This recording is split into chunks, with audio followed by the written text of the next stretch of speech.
नमस्कार साथियों, एक बार फिर से आप सभी का बहुत बहुत स्वागत है लोधाजी क्लासेस के यूट्यूब प्लेटफॉर्म पर।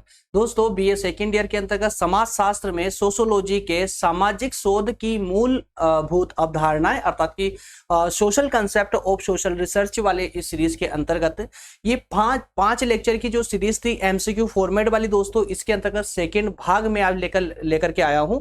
और जैसा कि मैंने आपको बताया था कि आज और कल में हम ये 2 दिनों में ही पांचों पार्ट को आज कंप्लीट कर देंगे, जो कि आपके यूनिट वाइज चल रहे हैं, ताकि आपके अंदर आपके पास एक ट्रांसपेरेंसी रहे कि फर्स्ट यूनिट से कितने एमसीक्यू करना है, हमें सेकंड से कितने करना है। इस प्रकार से पांचों यूनिट में अलग अलग यूनिट के अनुसार जो है मैं आपको लेक्चर प्रोवाइड कर रहा हूं। इससे पहले दोस्तों फर्स्ट यूनिट पर हम सेशन ले चुके हैं फर्स्ट, और ये जो सेशन होने जा रहा है दोस्तों ये सेकेंड यूनिट का सेशन होने जा रहा है, ठीक है ना। तो सेकेंड यूनिट पर अब हम डिस्कस करने जा रहे हैं, फर्स्ट यूनिट पर इससे पहले हो चुका है। देखेंगे आज के सेकेंड यूनिट में कितने एमसीक्यू फॉर्मेट वाले क्वेश्चन आंसर हमको देखना है। आइए शुरू करते हैं। दोस्तों एक बात मैं नए स्टूडेंट्स को बता दूं जो पहली बार हमारे सेशन को फॉलो कर रहे हैं, हमारे द्वारा सभी जितने भी बीए के सब्जेक्ट हैं सभी सब्जेक्ट पूरे विस्तार से, ऐसा नहीं कि सिर्फ वस्तुनिष्ठ प्रश्नों के फॉर्मेट में ही, फुल डिटेल क्लासेस भी दोस्तों हमारी अवेलेबल है ना, जिसको आप प्लेलिस्ट के माध्यम से प्लेलिस्ट में जाकर के आप आसानी से उन सेशनों को देख सकते हैं और आप अपने सभी सब्जेक्टों को कंप्लीट कर सकते हैं। इसी प्लेटफॉर्म पर प्लेलिस्ट में मिल जाएगा। क्लियर है। आइए शुरू करते हैं। सोशोलॉजी के हिंदी और इंग्लिश मीडियम दोनों में ही दोस्तों हम सेशन आप लोगों के लिए लेकर आ रहे हैं, ताकि दोनों ही मीडियम वाले स्टूडेंट्स इसका फायदा उठा सके। सामाजिक शोध की मूलभूत अवधारणाएं, जो कि आपकी यूनिवर्सिटी के अकॉर्डिंग एक नया सब्जेक्ट है और इस पर हमने आज से ही क्लासेस स्टार्ट की है, जिस पर एक सेशन दे चुके हैं एमसीक्यू फॉर्मेट वाला, जिसमें फर्स्ट इकाई से हमने दोस्तों 29 क्वेश्चनों को देखा था फर्स्ट यूनिट से, ठीक है ना। और सेकेंड यूनिट से हम मात्र 16 क्वेश्चन देखेंगे, सिर्फ 16 क्वेश्चन आज के सेशन में हम पढ़ने वाले हैं। इसी प्रकार से देखिए आपके सामने सब लिखे हुए हैं। थर्ड यूनिट में आपको 20 क्वेश्चन देखना है, फोर्थ में 11 क्वेश्चन देखना है और पांचवी यूनिट में 21 क्वेश्चन। इस प्रकार से लगभग 80 से 85 क्वेश्चन के अंदर ही जो है आपकी ये सीरीज कंप्लीट हो जाएगी एमसीक्यू सीरीज वाली। आइए शुरू करते हैं। लेते हैं पहला क्वेश्चन। पहला क्वेश्चन होगा दोस्तों हमारा कि सैद्धांतिक और अनुभविक तथ्य किसके लिए एकत्रित किए जाते हैं। सैद्धांतिक तथ्य और अनुभविक तथ्य, ठीक है ना। थ्योरेटिकल और एक्सपेरिमेंटल जो फैक्ट होते हैं किसके लिए कलेक्ट किए जाते हैं। सोशल इवेंट के लिए, जियोग्राफिकल इवेंट के लिए, पर्सनल इवेंट के लिए या फिर अननेचुरल इवेंट्स के लिए। तो दोस्तों सामाजिक घटना, भौगोलिक घटना, व्यक्तिगत घटना या अप्राकृतिक घटना, इसका ऑप्शन करेक्ट हो जाएगा ए, ठीक है ना। तो जो सोशल इवेंट्स होते हैं अर्थात कि सामाजिक जो घटनाएं होती हैं उसके लिए ही हम सैद्धांतिक और अनुभविक तथ्यों को इकट्ठा करते हैं, जिससे कि उसके पर रिसर्च की जा सके। क्लियर। अगला प्रश्न है, अनुसंधानकर्ता अध्ययन क्षेत्र से तथ्य एकत्रित करता है। अनुसंधानकर्ता जो भी रिसर्चर होते हैं, जो रिसर्च करता है उसको हम रिसर्चर बोलते हैं, अनुसंधानकर्ता बोलते हैं, ठीक है ना। तो अनुसंधानकर्ता अध्ययन क्षेत्र से, जो अध्ययन करता है उस क्षेत्र से तथ्य एकत्रित करता है। प्राथमिक तथ्य, प्राथमिक और द्वितीयक दोनों या कोई नहीं। कौन से दोस्तों? प्राइमरी, सेकेंडरी, बोथ और नन। इसका ऑप्शन ए करेक्ट होगा, प्राथमिक तथ्य एकत्रित करता है। क्लियर है। तो researcher collect facts from the study area. कौन से तथ्य लेता है दोस्तों, कौन से आंकड़े लेता है वो? तो प्राइमरी। क्लियर है। अगला प्रश्न है इसी का, प्राथमिक तथ्य वे आंकड़े हैं जिन्हें पहली बार एकत्रित किया गया है। अब यह ध्यान दीजिएगा, प्राथमिक तथ्य या प्राइमरी जो फैक्ट्स होते हैं, प्राइमरी जो डेटा होता है वो कौन सा डेटा होता है? जो पहली बार लिया गया हो, है ना। तो primary facts are those data which have been collected first time. Who said, किसने कहा ये? बोगार्डस ने, पार्सन, यंग या फरफे? इसका राइट ऑप्शन हो जाएगा सा, ऑप्शन सी करेक्ट हो जाएगा। पीवी यंग साहब ने ये तथ्य कहा था। क्लियर। अगला प्रश्न है, प्रत्यक्ष स्रोत का उदाहरण नहीं है। प्रत्यक्ष स्रोत है ना, डायरेक्ट सोर्सेस। प्रत्यक्ष स्रोत अर्थात कि डायरेक्टेड सोर्स। तो जो डायरेक्ट सोर्स है उसका एग्जाम्पल कौन सा नहीं है? 4 ऑप्शन दिख रहे हैं, 4 में से 3 ऑप्शन ऐसे हैं जो प्रत्यक्ष स्रोत के उदाहरण है, लेकिन एक नहीं है। कौन सा नहीं होगा दोस्तों? देखिए, साक्षात्कार प्रत्यक्ष स्रोत का उदाहरण है। अवलोकन भी है, अनुसूची भी है। तो प्रश्नावली जो यहाँ पर आ रही है, प्रश्नावली प्रत्यक्ष स्रोत नहीं कहला सकती है, क्योंकि प्रश्नावली क्या होती है, एक लिस्ट होती है और ये प्रत्यक्ष स्रोतों में नहीं आएगी, इसलिए ऑप्शन द करेक्ट हो जाएगा। क्लियर है? अगला प्रश्न लेंगे। अगला प्रश्न है, टेलीफोन के द्वारा जो डेटा एकत्रित किया जाता है उसे हम क्या कहते हैं? द फैक्ट्स अर्थात कि data collected from the telephone is the direct source, indirect source, both और नन। अभी आपने देखा था कि जो क्वेश्चनर होते हैं, प्रश्नावली होती है, वो इनडायरेक्टेड सोर्स होती है, इनडायरेक्ट सोर्स होती है। अब प्रश्नावली आप टेलीफोन के माध्यम से भी प्राप्त कर सकते हैं ना, तो दोस्तों ये कौन सा सोर्स हो जाएगा? अप्रत्यक्ष सोर्स हो जाएगा, इसलिए ऑप्शन बी करेक्ट हो जाएगा। ठीक है ना? चलिए अगला प्रश्न है, एक निदर्शन अर्थात कि सैंपल, ठीक है ना? एक निदर्शन संपूर्ण समूह का प्रतिनिधित्व करने वाला एक भाग होता है। अब समझिए इसको यार, एक निदर्शन अर्थात जो सैंपल होता है ना, सैंपल क्या करता है, कुछ ज्यादा वस्तुएं होती है, उसमें से कुछ वस्तुओं को सैंपल के रूप में ले लिया जाता है ना, कुछ वस्तुओं को सैंपल के रूप में ले लिया जाता है, उस सैंपल के आधार पर ही जो है क्रय विक्रय किया जाता है उस वस्तु का, या उसका अनुमान लगाया जाता है कि वो वस्तु कैसी है। तो ये जो सैंपल होता है ना, वो जो समग्र वस्तु, पूरी वस्तु होती है, उसका प्रतिनिधित्व करता है। सही बात है। किसने कहा था ऐसा? A sampling is a part of representing of the whole group. किसने कहा? सिन-पाओ यंग ने कहा, या पीवी यंग ने, बोगार्डस ने, या लुनबर्ग ने? किसने कहा दोस्तों? तो इसका ऑप्शन ए करेक्ट होगा, सिन-पाओ यंग ने ये कहा था। क्लियर है कि जो सैंपल होता है वो संपूर्ण अर्थात समग्र का प्रतिनिधित्व करता है, रिप्रेजेंट करता है। क्लियर है? अगला प्रश्न है, प्रश्न नंबर 7 देखेंगे। प्रश्न नंबर 7 है, एक निदर्शन विस्तृत समग्र का लघुत्तर प्रतिनिधि होता है। सेम प्रश्न है दोस्तों, प्रश्न 6 और 7 में देखिए ज्यादा डिफरेंस नहीं है। जरा देखिए, एक निदर्शन अर्थात की जो सैंपल होता है वो विस्तृत अर्थात समग्र का लघुत्तर प्रतिनिधि होता है। तो इन्होंने क्या कहा है कि जो सैंपल होता है ना, वो सैंपल समग्र का एक छोटा सा प्रतिनिधि होता है, एक प्रतिनिधि होता है। ये किसने कहा? सिन-पाओ यंग ने कहा, पीवी यंग ने, बोगार्डस ने, या हर्ट ने? तो ये दोस्तों ऑप्शन इसका डी करेक्ट होगा, ऑप्शन डी करेक्ट होगा। गुडे एंड हॉट ने ये कहा, ये तथ्य कहा था। क्लियर है? A sampling is the representative of universal expense. Who said? Goode and Hatt. यहां तक का क्लियर है ना? यार देखिए, इसमें कुछ डिफिकल्टीज कुछ भी नहीं आती, एमसीक्यू फॉर्मेट वाले क्वेश्चन एकदम इजी होते हैं। बस इनका जो क्वेश्चन होता है ना, क्वेश्चन को समझ लेंगे ना, क्वेश्चन अगर आपको समझ आता है ना, तो ऑप्शन दिए गए ऑप्शन आपको राइट मानने में ज्यादा तकलीफ नहीं आएगी। लेकिन हाँ, एक समस्या कहां पर आ सकती है आपकी? समस्या कब आएगी? जब किसी का नाम आपसे पूछा गया हो और आपको नाम पता ना हो। अब संभवतः, हालांकि मैं भी आपसे ये नहीं बोल सकता इस वक्त कि आपको नाम जो है आपकी स्टोरी के माध्यम से आपको नाम पता होना चाहिए, क्योंकि अभी तक मैंने इस पर डिटेल क्लासेस नहीं ली है। लेकिन हाँ, इन 5 सेशनों के बाद में इस पर डिटेल क्लासेस भी होने वाली है। अब चूंकि बहुत कम समय आपके एग्जाम का बचा हुआ था, तो इतने कम समय में मैं फुल डिटेल क्लासेस तो कंप्लीट दे नहीं सकता, क्योंकि एक ही सब्जेक्ट पे कम से कम 30 लेक्चर तो होंगे। डिटेल क्लासेस में 30 लेक्चर तो मिनिमम होते ही होते हैं, है ना? तो 300 लेक्चर जो है इतने कम समय में एक हफ्ते के अंदर आपको प्रोवाइड करना पॉसिबल नहीं था। इस कारण से जो शॉर्ट सेशन होते हैं, जैसे एमसीक्यू हो गए, आपके अति लघुत्तरी प्रकृति के प्रश्न वाले सेशन हो गए, तो वो सब मैं आपको भी प्रोवाइड करने वाला हूं। लेकिन हाँ, जो नए स्टूडेंट हैं जो फर्स्ट ईयर से अब सेकेंड ईयर में आ रहे हैं और जिनका एग्जाम अभी नहीं बल्कि दिसंबर या जनवरी या फरवरी में होने वाला है, उन स्टूडेंट्स को कंप्लीट पढ़ने को मिलेगा, फुल डिटेल क्लासेस कंप्लीट देखने को मिलेगी। ठीक है ना? तो नए स्टूडेंट्स को, जो भी नए स्टूडेंट्स हैं बीए के, उनको अब टेंशन लेने की आवश्यकता नहीं है। उनको सभी सब्जेक्ट की पूरी फुल डिटेल, पूरी पूर्ण विस्तार वाली क्लासेस आपको पूरे निरंतर रूप से मिलने वाली है। पॉलिटिकल साइंस तो हम कंप्लीट कर ही चुके हैं, सोशियोलॉजी भी हम अब बहुत जल्दी नए सब्जेक्ट को स्टार्ट करके बहुत जल्दी कंप्लीट कर लेंगे। इकोनॉमी वाले या हिस्ट्री वाले या हिंदी साहित्य वाले स्टूडेंट्स को भी अब परेशान होने की आवश्यकता नहीं है। सभी पे सेशन 1 बाय 1 करके पूरे विस्तार से आने वाला है। और जो नए स्टूडेंट हैं उनके लिए तो बहुत अच्छी बात यह है कि आपके एग्जाम से पहले सभी सब्जेक्ट कवर करवा दिए जाएंगे।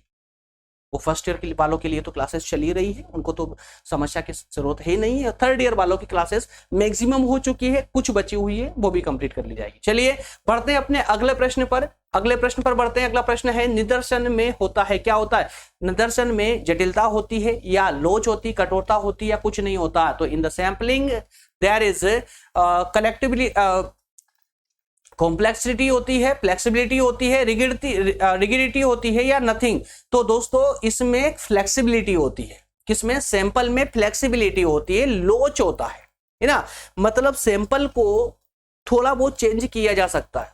ऐसा नहीं है कि कुछ वस्तुओं का अगर सैंपल लेकर के आ गए तो उस सैंपल के आधार पर 100% यही मान लिया जाए कि जो प्रोडक्ट जो समग्र है वो सैंपल के जैसा ही होगा। 100% नहीं, बल्कि हाँ 90% तक उसको मान लिया जाता है। इसलिए क्या कहा जाता है कि जो सैंपल होता है उसमें फ्लेक्सिबिलिटी होती है, लोचशीलता होती है, ठीक है ना। तो निदर्शन अर्थात कि सैंपल कैसा होता है? फ्लेक्सिबल होता है। ओके, इसलिए ऑप्शन बी करेक्ट हो जाएगा। अगला क्वेश्चन है प्रोफेसर टिपैट ने कितने अंकों की प्रणाली निकाली थी? तो professor Tippett has said how many numbers of method, कितने अंकों की दोस्तों? तो यहां पर ऑप्शन इसमें सा करेक्ट हो जाएगा, ऑप्शन सी करेक्ट हो जाएगा। 4 नंबरों की प्रणाली इन्होंने निकाली थी। चलिए अगला क्वेश्चन लेते हैं। अगला क्वेश्चन है स्तरित निदर्शन का अर्थ। स्तरित निदर्शन का अर्थ है समग्र में से उप समग्र लेना, समग्र में से संपूर्ण में से उप समग्र लेना, जैसे कि सैंपल जिनकी समान विशेषताएं होती है। ये किसने कहा था? तो the meaning of stratified is to take sub-universe from the universality which have some characteristics, मतलब जिनकी जो समान दिखते हो। जैसे सैंपल ना बताया ना मैंने आपको, वो समग्र में से कुछ सैंपल ले लेना है ना, कुछ सैंपल लेना, उसको यहां पर सैंपल के स्थान पर उन्होंने उप समग्र कहा है। क्या कहा है? उप समग्र कहा है, सब यूनिवर्स कहा है। तो किसने कहा है यही पूछा गया है। बोगार्डस साहब ने कहा है, सिनपाओ यंग ने कहा है, या पीवी यंग या फिर लुनबर्ग्स ने कहा है। यहां पर ऑप्शन आपका दोस्तों बी करेक्ट हो जाएगा। सिनपाओ यंग ने ये कथन कहा था। क्लियर है? अब हालांकि जो एमसीक्यू फॉर्मेट वाले क्वेश्चन होते, अगर आपने फुल डिटेल क्लासेस ली होती तो संभवतः इनको पढ़ने की आवश्यकता ही नहीं पड़ती, क्योंकि जिस सब्जेक्ट पर हमने फुल डिटेल क्लासेस दी है आप लोगों को, वहां पर एमसीक्यू सेशन हम लेते ही नहीं है, पढ़ाते ही नहीं है। क्यों? क्योंकि हमें पूरा कॉन्फिडेंस होता है कि डिटेल क्लासेस पढ़ने के बाद में आप एक एक एमसीक्यू का आप आंसर सटीकता से दे सकते हो, क्योंकि आपको वहां पूरी स्टोरी पता होती है। और जब पूरी स्टोरी पता होती है तो यहां पर उलझन की कोई जरूरत होती ही नहीं है। चलिए अगला प्रश्न है, डाक से भेजी जाने वाली प्रश्नों की सूची को क्या कहते हैं? डाक से प्रश्नों की जो सूची भेजी जाती है एज अ फॉर्मेट, एक लिस्ट के रूप में, उसे क्या कहते हैं? प्रश्नावली, अनुसूची, साक्षात्कार या कुछ नहीं? तो सबको जानते हैं यार, इसमें the list that is send by the post is called क्या कहलाती है? क्वेश्चनर कहलाता है, शेड्यूल कहलाता है, इंटरव्यू कहलाता है या नन कहलाता है? तो दोस्तों प्रश्नावली कहलाएगी। प्रश्नों की सूची है, प्रश्नावली कहलाएगी, ठीक है ना। ऑप्शन ए करेक्ट हो जाएगा।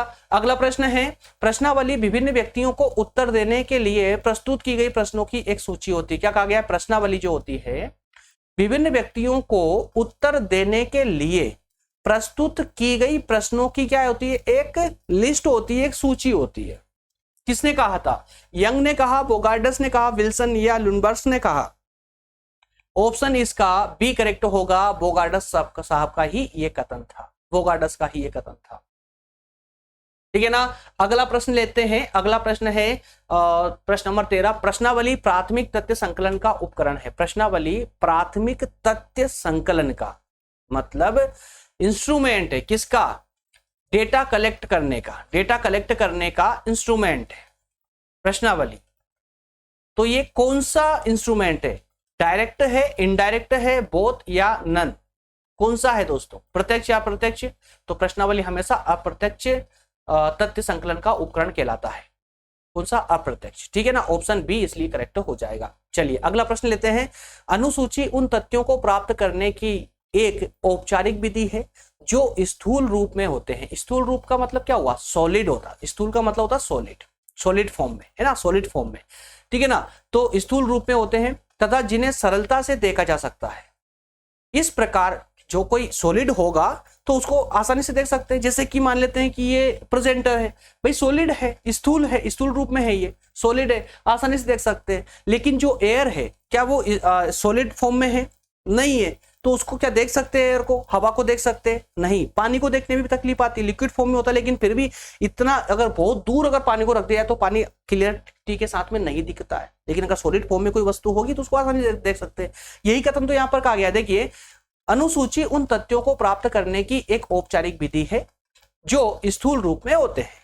ऐसे तथ्य जो स्थूल रूप में अर्थात सॉलिड फॉर्म में होते हैं, तो जिन्हें सरलता से देखा जा सकता है। इस प्रकार अनुसूची अध्ययनकर्ता द्वारा स्वयं ही भरी जाती है। किसने कहा था ये? बोगार्डस, फाल्टन, पामर या मोजर ने? इसका ऑप्शन दोस्तों ए करेक्ट हो जाएगा, बोगार्डस साहब का ही ये कथन था। क्लियर? अगला प्रश्न लेंगे। अगला प्रश्न है यहाँ पर प्रश्न नंबर 15 है, अनुसूची उन प्रश्नों के एक समूह का नाम है। अनुसूची जो है उन प्रश्नों का एक समूह, क्वेश्चन का एक फॉर्म, एक समूह है ना। तो schedule is the name of those group of question. क्या है? Group of question. Group of question which are asked and fill up face to face to other person by the interview. तो ये interview के द्वारा, साक्षात्कार के द्वारा किसी दूसरे व्यक्ति के आमने सामने बैठ करके पूछे गए प्रश्नों से के द्वारा इस अनुसूची को भरा जाता है। ये किसने कहा था? एम.एन. बसु साहब ने कहा, टाउन सैंड ने कहा, गुडे हॉट ने कहा या मैक कॉर्मिक ने कहा? तो इसका ऑप्शन डी करेक्ट हो जाएगा, माफ कीजिएगा सा करेक्ट, गुडे एंड हॉट ने, मैक कॉर्मिक, ओके, गुडे एंड हॉट ऑप्शन सा करेक्ट हो गया, ठीक है ना। ऑप्शन प्रश्न, नेक्स्ट प्रश्न है प्रश्न नंबर 16 है। 16 प्रश्न है, अनुसूची उन प्रश्नों की एक सूची से अधिक कुछ नहीं है जिसका उत्तर देना उपकल्पना या उपकल्पनाओं की जांच के लिए आवश्यक प्रतीत होता है। क्या कहा गया है? अनुसूची उन प्रश्नों की सिर्फ एक सूची मात्र है जिसका उत्तर देना उपकल्पना या उपकल्पनाओं की जांच के लिए आवश्यक है। Schedule is nothing but the list of those questions which are to be answered to examine hypotheses which are needed. किसने कहा? बंजेल, चैपमैन, हैरिसन या मैककॉर्मिक ने? इसका ऑप्शन होगा द करेक्ट होगा, मैककॉर्मिक का ये कथन था। Is it clear? चलिए, इस प्रकार दोस्तों आज की ये सेकेंड यूनिट के 16 ही क्वेश्चन पर हमारा डिस्कशन होता है कंप्लीट, ठीक है ना। अच्छा, जो नए स्टूडेंट है जिनको नहीं पता कि प्लेलिस्ट में कैसे जाना है, तो वो 2 मिनट का एक छोटी सी वीडियो क्लिप है, उसको देख करके जाइए, जिससे कि आपको ये समझ आएगा कि आप हमारे सभी सब्जेक्ट के सभी लेक्चरों को किस तरह से आप देख सकते हैं, है ना, किस तरह से देख सकते हैं और कैसे प्रत्येक लेक्चर को आप प्राप्त कर सकते हैं, जिसके माध्यम से, और साथ में नोट्स भी कैसे डाउनलोड करना है। और ये तो आप लगभग सभी जानते हैं कि जो हमारी नोट्स होती है वो डिस्क्रिप्शन में अवेलेबल होती है, वहां से आप आसानी से डाउनलोड कर सकते हैं। एक छोटी सा वीडियो क्लिप है, उसको देखते जाइए। हाँ, बता दूं इसका पार्ट 3 जो है ना, पार्ट 3 दोस्तों अब आपको कल मिलने वाला है। कल संभवतः हो सकता है आपको मॉर्निंग में मिल जाए, नहीं तो 3 बजे, आफ्टरनून में 3 बजे तो आपको मिलना ही मिलना है, 3, 6 और 9, ठीक है ना। आज 2 सेशन हो चुके हैं, संभवतः मैं कोशिश करूंगा अभी इवनिंग नाइट में 9 या 10 बजे के बीच में एक थर्ड पार्ट इसका दे दूं। अगर नहीं मिल पाया तो कल मॉर्निंग में या फिर दोपहर में आपको मिल जाएगा। या तो आज 3 सेशन होंगे इस सीरीज के, 5 लेक्चरों वाली सीरीज के, या तो 3 लेक्चर आज होंगे या फिर 3 कल होंगे, आज 2 होंगे, ठीक है ना। तो कुल मिलाकर के आज और कल में आपको कंप्लीट में करवा दूंगा, इसका सभी एमसीक्यू डिस्कस करवा दूंगा। चलिए, मैं वीडियो क्लिप स्टार्ट कर रहा हूं दोस्तों, उसको देखते हुए जाइए, जिससे आपकी कंफ्यूजन खत्म हो जाए। प्लेलिस्ट में जाकर के कैसे हमारे सभी सब्जेक्ट को आप देख सकते हैं, हमारे सेशन को फाइंड आउट कर सकते हैं। दोस्तों, आप ये मोबाइल स्क्रीन पर देख पा रहे हैं, यहाँ पर ये सेशन को भी सभी सेशन हमारे सर्च करने में समस्या आ रही है। क्या आपको भी प्रॉपर क्लासेस नहीं मिल पा रही है, सभी आपके सब्जेक्ट के सभी टॉपिक नहीं मिल पा रहे हैं? तो दोस्तों आइए मैं बताता हूं कि आपको प्लेलिस्ट में सर्च करके किस प्रकार से आप हमारे सभी सेशन आसानी से देख सकते हैं। तो इसके लिए हमें चलना होगा मोबाइल की स्क्रीन पर। चलिए, क्योंकि मैक्सिमम स्टूडेंट अभी मोबाइल पर ही सेशन देखते हैं, तो इस कारण से मोबाइल की स्क्रीन का सपोर्ट लेकर के मैं आपको बताने का प्रयास करता हूं पूरा, है ना, कि किस प्रकार से जो है हमारे सेशन को फाइंड आउट कर सकते हैं। दोस्तों, आप ये मोबाइल स्क्रीन पर देख पा रहे हैं, यहाँ पर ये सेशन जो चल रहा है, जैसा आप अभी अपने मोबाइल पर देख पा रहे हैं, इसके जस्ट नीचे आपको दिख रहा है दोस्तों, यहाँ लोधाजी क्लासेस और सब्सक्राइब का बटन सब्सक्राइब लिखा हुआ है। तो इसी सब्सक्राइब पर दोस्तों वीडियो को लाइक करके और सब्सक्राइब को क्लिक करना है सबसे पहले, और बेल आइकन को भी प्रेस कर लेना है, क्लियर है। इसके तुरंत बाद में आपको जो लोधा जी क्लासेस लिखा हुआ दोस्तों, इसके ऊपर क्लिक करना है, लोधा जी क्लासेस पर क्लिक करना है ना, सब्सक्राइब पर क्लिक नहीं बल्कि लोधा जी क्लासेस पर क्लिक करना है। जैसे ही लोधा जी क्लासेस पर क्लिक करेंगे आप, अर्थात कोचिंग के नाम पर क्लिक करेंगे, तो वहां ऊपर आपको ये लाइन दिख रही है दोस्तों, इस लाइन में आपको देखिए यहाँ पर एक प्लेलिस्ट का बटन दिख जाएगा, प्लेलिस्ट पर क्लिक करेंगे। जैसे ही प्लेलिस्ट पर आप क्लिक करते हैं, आपके सभी सब्जेक्ट, जितने भी सब्जेक्ट हम पढ़ा रहे हैं, सारे सब्जेक्ट आपके सामने आ चुके हैं। इसमें से जो सब्जेक्ट भी आपको पढ़ना है, चूंकि आपको कंफ्यूजन ना हो इसलिए सब्जेक्ट के स्टार्टिंग में ही लिख दिया गया है, BA first year, BA second year, BA third year, है ना। उसके बाद सब्जेक्ट का नाम लिखा हुआ है। जो सब्जेक्ट पढ़ना है, जैसे मान लेते हैं कि आप सेकंड ईयर के स्टूडेंट है, सेकंड ईयर का फर्स्ट ईयर के स्टूडेंट आप एक्चुअल फर्स्ट ईयर में राजनीतिक सिद्धांत वाला सब्जेक्ट, इस पे हमने क्लिक किया। क्लिक करते देख पा रहे हैं आपकी सभी सेशन, सभी लेक्चर क्रम से खुलकर आपके सामने आ चुके, बीए 1 2 3 4 5 इस प्रकार से, ठीक है ना।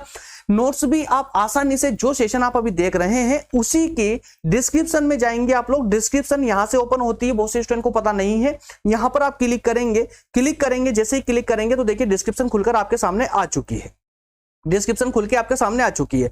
यहां पर फुल डिस्क्रिप्शन नहीं खुलती है, इसके लिए आप क्या करेंगे, ये मोर लिखा हुआ है दोस्तों, इस मोर पर क्लिक करेंगे। जैसे ही आपने मोर पे क्लिक किया, वैसे ही आपको फुल जो डिस्क्रिप्शन होती है वो आपके सामने आ जाती है। और यहाँ डिस्क्रिप्शन में आप आसानी से सभी लिंक हमारी देख पाएंगे। देखिए यहाँ पर लिखा हुआ है डाउनलोड पीडीएफ नोट्स हियर, यहाँ पर क्लिक करके आसानी से आप, बहुत ही आसानी से यहाँ से नोट्स डाउनलोड कर सकते हैं।